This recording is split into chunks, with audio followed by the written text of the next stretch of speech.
This is what it's like to be on the inside of a barge on the river. You got 20-foot tall sides, it's huge. Imagine getting together and with 2-3 people and buying a used barge and framing a 3-story house. Yeah, we're cleaning out this chrome. We're about to lower down a skid loader, and I'll have to scrape up all this and take it to the end.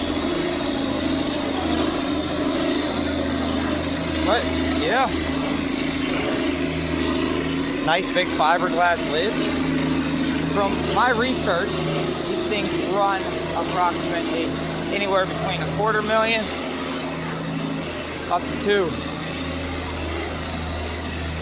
So this is what it's like to be in a gigantic barge.